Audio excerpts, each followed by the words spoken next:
India अभी भी favourite है, 7 विकेट उनके पास मौजूद है, 97 उनको चाहिए तकरीबन 17 ओवर्स में। जी बिल्कुल, शरद अय्यर बड़े आउटस्टैंडिंग प्लेयर हैं, वो खेल रहे हैं। और अक्षर पटेल हैं, और आने वाले हार्दिक पांड्या, केएल राहुल, ये ऐसे बैट्समैन हैं जो कि 100 रन शायद कर लें। और न्यूजीलैंड अच्छी फाइट बैक की, अच्छी कैप्टनसी की लिमिटेड रिसोर्सेज कंडीशन के लिहाज से अच्छा यूटिलाइज किया रविंद्रा को। बहुत अच्छी बॉलिंग की उन्होंने।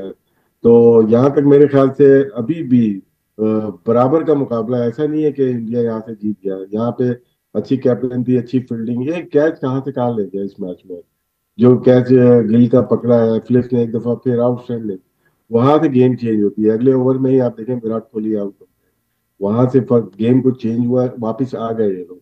तो अच्छी प्लानिंग नजर आ रही है न्यूजीलैंड की। और ये मैच लगता है कि एक आध विकेट अगर मिलती है, अच्छी विकेट मिल जाती है। शहरियार अय्यर बहुत ही डेंजरस प्लेयर है वो। स्पिनर्स पे डाउन द विकेट या स्वीप वगैरह बहुत अच्छी खेलते हैं। तो उनका आउट होना मेरे ख्याल से न्यूजीलैंड के लिए बहुत जरूरी राशिद भाई, आपने कहा वैसे अच्छी प्लानिंग नजर आ रही, लेकिन आपको लग रहा है कि एक ट्रिक न्यूजीलैंड ने मिस की?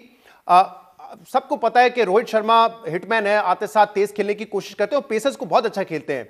सेंटनर या रचिन रविंद्रा से शुरू किया जा सकता था, इनिंग का आगाज किया जा सकता था, या उनको एटलीस्ट जल्दी लगाया जा सकता था, क्योंकि 8 ओवर के बाद जब आए सेंटनर बॉलिंग करने के लिए ऑलरेडी 59 स्कोर हो चुका था इंडिया का। तो 0 for 0 पर आते बॉलिंग करने के लिए ज्यादा इफेक्टिव नहीं होता? है। अगर वहां पे ये लोग 4 ओवर कर लेते, 4 4 ओवर कर लेते, तो बाद में मुश्किल हो जाती। जो गलतियां, जब स्पेशली स्पिनर को हमेशा अच्छे टाइम पे लेके आ जाते हैं। जैसे हम अगर अबरार को पावर प्ले में 4 ओवर करा लेते हैं, फिर आखिर में लेके जाते हैं, मिडिल ओवर मिसिंग हो जाते हैं उसके अंदर। तो ये लेकिन 8वां या 9वां ओवर आके सेंटनर ने किया। और अपने और फिलिप्स के ओवर तो उन्होंने, फिलिप्स और ब्रेजवेल के ओवर उन्होंने महफूज कर लिए थे। उन्होंने रविंद्रा से बॉलिंग कराते रहे और खुद भी बॉलिंग की। तो मिडिल में जब मैच फंसा तो इनके ओवर मौजूद है। ये ना होता कि शुरू के 5 ओवर अगर सेंटनर के चले जाते या ब्रेजवेल के 4 ओवर चले जाते, जी। तो वहां बहुत मुश्किलात होती। मिडिल ओवर में 11 से 40 ओवर कंट्रोल करना होता है गेम को। मेरे ख्याल से सही स्ट्रेटेजी थी। शुरू में जितने बना जाए, लेकिन जब हम विकेट आउट करके आपको रोकेंगे तो उसमें मुसीबत हो सकती है इनको। सही। और एग्जैक्टली वही किया सेंटनर ने। अहमद, न्यूजीलैंड की बैटिंग के हवाले से भी बात करेंगे, लेकिन इस वक्त जो राशिद भाई ने पॉइंट उठाया है कि स्पिनर्स अगर अपने ओवर्स शुरू में ही करवा देते हैं तो फिर मिडिल ओवर्स में प्रॉब्लम हो सकती है। इस वक्त सेंटनर के 3 ओवर्स बाकी हैं, रविंद्रा और ब्रेसवेल के 2-2 ओवर बाकी हैं, यानी कि ये 7 ओवर हैं। और अब फिलिप्स को ज्यादा ओवर करवाने पड़ेंगे या फास्ट बॉलर्स को करवाने पड़ेंगे। क्या इस वजह से आपको लगता है कि बैलेंस जो है वो अभी भी इंडिया के फेवर में है मैच का? जी, अगर आपने राशिद भाई ने दोपहर में बड़ा अच्छे एनालिसिस किए थे। वो ये थे कि सेकंड टाइम जो है बॉल हो सकता है ज्यादा टर्न हो, और न्यूजीलैंड के पास भी 4 स्पिनर्स के ऑप्शन मौजूद हैं, और बड़े जबरदस्त तरीके से उन्होंने उसको यूटिलाइज किया है। नया बॉल थोड़ा सा अंडर लाइट्स, इंसान को चांस लेना ही पड़ता है कि स्विंग हो जाए, कुछ ना कुछ मिल जाए, बॉल नीचे रह जाए, लेकिन जितना क्रेडिट दिया जाए कम है। रोहित शर्मा ने ऊपर से आके जो इनिंग खेली है, मैच तो उन्होंने ऊपर से एक साइड पे कर दिया था, लेकिन जैसे ही स्पिनर्स इन द गेम आए, प्रेशर पुट किया, प्रेशर के साथ फिर जबरदस्त कैच देखने को मिला, फील्डिंग देखने को मिली। और जैसे ही उनका मेन बल्लेबाज विराट कोहली भी आउट हो गया, तो फिर प्रेशर भारत की टीम में आता है। बिकॉज इतने प्रेशर वाले गेम के अंदर आपके सीनियर बल्लेबाजों का क्रीज पे मौजूद होना बहुत जरूरी होता है, जिन्होंने ओवर द इयर्स ये जॉब निभाई हो। तो विराट आउट हुए, उसके बाद inform batsman, set batsman Rohit भी आउट हुए, तो उसके बाद अब ऐसा लग रहा है कि 50-50 गेम है, अभी भी बॉल टू बॉल मैच है। यहाँ पे 2 विकेटें जो हैं, पासा कहीं भी लेके जा सकती हैं। अगर यहाँ पे 1 या 2 विकेटें ले ली न्यूजीलैंड ने, कोई अच्छा कैच, कोई अच्छा रन आउट कर दिया, तो न्यूजीलैंड यहाँ पे क्लियर फेवरेट हो जाएंगे। और एट द सेम टाइम अगर ये पार्टनरशिप थोड़ी सी लंबी चल गई, मतलब कि 5-7 ओवर और चली गई, तो फिर इंडिया क्लियर फेवरेट हो जाएंगे। लेकिन अभी जो हम देख रहे हैं इस टाइम के ऊपर, it's an even Steven game, और बड़े जबरदस्त प्लेयर हैं।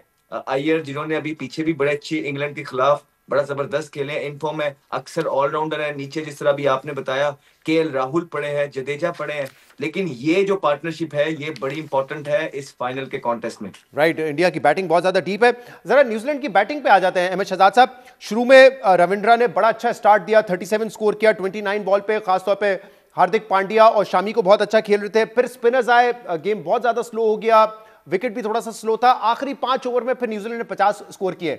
बताइएगा जरा कि इस तरह की विकेट्स पे क्या बैट्समैन की स्ट्रैटेजी होती है, क्योंकि आपको पता होता है कि जब स्पिनर आएंगे, और खासतौर पे इंडिया के पास तो रिस्ट स्पिनर भी है, मिस्ट्री स्पिनर भी है वरुण की शक्ल में, तो क्या बैटर की स्ट्रैटेजी क्या होती है इस तरह की विकेट्स पर?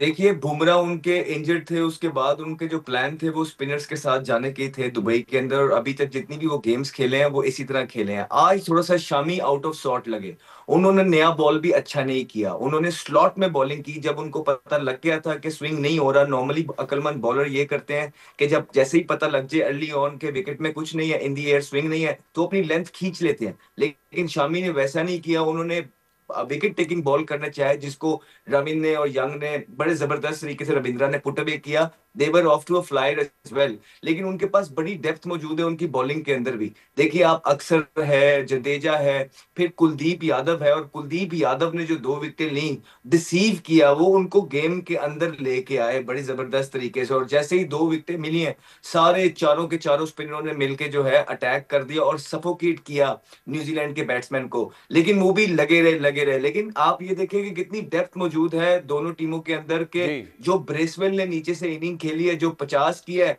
वो दोबारा से उनको 250 तक पहुंचा गया। एक टाइम पे ये लग रहा था कि न्यूजीलैंड 220 230 ही कर पाएगा, लेकिन नीचे उनका जो ऑलराउंडर था उसने बड़ी जबरदस्त इनिंग खेली। उसने शामी का भी ऑफ डे था, उनको भी काफी स्कोर हो गए नीचे। 10 ओवर में जो 7 ओवर थे उसका यूटिलाइज सही। किया और एक डिसेंट टारगेट तक ले गए। राइट। राशिद भाई, ये जो मिडिल ओवर्स हैं, ये बहुत बड़ी स्ट्रेंथ है बॉलिंग करते हुए इंडिया की। उनके जो स्पिनर्स हैं वो बाउंड्रीज तो दूर की बात है, सिंगल भी बासानी बैट्समैन को नहीं लेने देते। आज भी रोहित शर्मा ने बड़ा अच्छा यूटिलाइज किया, बॉलर्स ने शानदार बॉलिंग की। क्या इससे बेहतर खेल का मुजाहरा हो सकता था न्यूजीलैंड की जानिब से? कोई बेहतर स्ट्रैटेजी हो सकती थी उनकी? देखिए, रचिन के आउट होने से फर्क पड़ा। उन्होंने कोशिश की थी कि वो ऊपर से ही ना जरा सा तेज खेले और रन को तेजी से बढ़ाए, और जब तक वो रहे रन बनते रहे। लेकिन जैसे ही कुलदीप ने उनको रॉन्ग वन पे आउट किया, उनको समझ में नहीं आई, वहां से गेम को चेंज हुआ है। लेकिन मुजाहमत जरूर की, विलियमसन आउट हो गए, डेरिल ने आखिर तक गए, लेकिन ये कि अगर मैक्सिमम शायद 275 रन कर सकते थे, जो पिच लगती है उस तरह से। तो इंडिया का ये था कि अगर इनको मिडिल ओवर देखे ना, 28 ओवर से 40 ओवर तक, इन्होंने 45 मिनट में ये ओवर्स कर दिया, या 40 मिनट के अंदर बहुत क्विक चेंज किया है इन्होंने। अगर 2-2 3-3 रन के ओवर दे रहे हैं, उनका एक तो इकोनॉमी रेट नीचे किया, ऊपर से बहुत स्पीड से ओवर किए, टाइम नहीं दिया कि एकदम से 40 ओवर सामने आ गए और कुलदीप यादव और वरुण दोबारा बॉलिंग कर रहे हैं। उनके गेम प्लानिंग बहुत बहुत क्विक है, बहुत तेजी से अपनी फील्ड चेंज करके ओवर फिनिश किए उन्होंने। तो ये भी एक उनके हिस्सा था। लेकिन डेरिल ने बहुत अच्छी बैटिंग की और फिर ब्रेजवेल उसको लेके गए। मेरे ख्याल से 250 252 अच्छा स्कोर है। अभी ये और को लेके आए, मेरे ख्याल से अभी जो मैच चल रहा है इसके जी। ये दोनों बाउंसर को छोड़ते नहीं है। शायद अय्यर भी नहीं छोड़ते और साथ में अक्षर पटेल भी नहीं छोड़ते। शायद इनको आउट करने के लिए लेके आए हैं। यहाँ पे बाउंसर करेंगे तो चांस होता है, अभी मारी है उन्होंने। तो यहाँ पे न्यूजीलैंड को है कि अगले ओवर में एक आध तगड़ा बाउंसर हो, विकेट लेने के लिए इनको लेके आया गया है। राइट। अगर यहां से विकेट गिरती है तो फिर ऑब्वियसली जो मुकाबला है ज्यादा दिलचस्प हो जाएगा। एम शहजाद साहब, इसमें तो मेरे ख्याल से कोई दो राय नहीं है, इंडिया पहले दिन से फेवरेट है, बहुत ज्यादा बैलेंस टीम है। इन ट्रैक्स के ऊपर उनके बैटर्स बॉलर्स बहुत ज्यादा सूट करते हैं। लेकिन एक तनकीद ये हो रही है, और शायद ये एक लर्निंग भी हो आईसीसी के लिए, कि क्योंकि इंडिया पाकिस्तान नहीं आ सका, उनके सारे मैचेस दुबई में थे, तो उनको कहा जा रहा है कि एक एडवांटेज है, टीम भी उन्होंने उस हिसाब से चुनी और फिर ट्रैवल भी नहीं किया। जबकि अभी मैंने बताया न्यूजीलैंड 7,000 किलोमीटर ट्रैवल कर चुकी है। दोनों ऑस्ट्रेलिया और साउथ अफ्रीका ने ट्रैवल किया दुबई में और इंतजार कर रहे थे कि आखिरी ग्रुप स्टेज का क्या फैसला होगा, और फिर एक टीम वहीं रुकेगी, दूसरी टीम वापस पाकिस्तान आएगी। तो आपको लग रहा है कि ये जो एडवांटेज है इंडिया को बहरहाल मिला है? क्योंकि मैं देख रहा हूं सुनील गावस्कर साहब वो मानने को तैयार नहीं है, गौतम गंभीर कह रहा है कि तनकीद करने वालों को ग्रो अप होना चाहिए, बड़ा होना चाहिए उनको। आपको क्या लग रहा है कि एडवांटेज बहरहाल मिला है इंडिया को इस टूर्नामेंट में? देखें शहजाद भाई, जब ये फ्यूजन सो कॉल्ड जो हाइब्रिड मॉडल था, ये सारे जो क्रिकेट बोर्ड्स बैठ के डिसाइड हो रहा था, तो क्या उनको नहीं पता था कि ये चीज होगी? हमने तो पहले ही बोल दिया था पहले दिन के ये चीजें होंगी। भारत अपना स्क्वाड जो है एक ही कंडीशन के हिसाब से चूज कर सकता है। आप भारत को कहीं और ट्रैवल नहीं करना पड़ेगा, वो क्लाइमेटाइज बेहतर तरीके से हो जाएंगे, कंडीशंस को बेहतर तरीके से समझेंगे। जब ग्राउंड में आप टाइम स्पेंड करते हैं एक ही ग्राउंड में, तो वहां की एनर्जीज होती हैं और एनर्जीज आपको वाइब देती हैं। वो वाइब से आपके गट डिसीजन लेते हैं और आप गट की सुनते हैं क्रिकेट के अंदर। तो वो जब इतनी देर आप एक ही ग्राउंड के अंदर लगाते हैं, तो आपका जो गट है मोर ऑफन देन नॉट आपको राइट जो आंसर्स है वो देता है, फिर आप उसको फॉलो करते हैं। ये एडवांटेजेस तो बिल्कुल मौजूद है, लेकिन ये सारी चीजें पहले पता थी सारे क्रिकेट बोर्ड को। अब जब भारत अच्छी क्रिकेट खेल के फाइनल के अंदर पहुंचा है, तो अब ये सारी चीजों को बाहर लेके आना, आई थिंक इसका कोई मकसद है नहीं। जहां तक आप ट्रैवलिंग की बात कर रहे हैं, कोई बायलैटरल सीरीज भी आप खेलने जाते हैं, फॉर एग्जांपल आप वेस्ट इंडीज खेलने चले गए हैं, तो एक मैच आपका जी। गयाना में है, दूसरा मैच जो है ना बारबाडोस है, और फिर सेंट लूसिया है। तो वहां पे भी आपको बहुत ट्रैवलिंग हर जगह करनी पड़ती है, मैच टू मैच आपको ट्रैवल करना पड़ता है। अक्सर तो ऐसा होता है कि आप वेस्ट इंडीज के अंदर के अगला स्टॉप आपका आधा घंटा दूर होता है, लेकिन वो फ्लाइट की रूट इस तरह के होते हैं कि उसको पूरा घुमा के वो सही। लेके आता है, और आपको 3-3 4-4 घंटे लग जाते हैं। तो ये part and parcel of the game है, कोई एक्सक्यूज वाली बात नहीं है। बिल्कुल भारत ने जो शुरू में ही डिसीजन लिया था अपनी टीम को पाकिस्तान ना भेजने का, वो गलत था, हमने ये राइट। पहले भी बोला है। लेकिन अब उनके प्लेयर्स मेहनत करके अपनी टीम को फाइनल के अंदर लेके आए हैं, and they are the deserve finalist.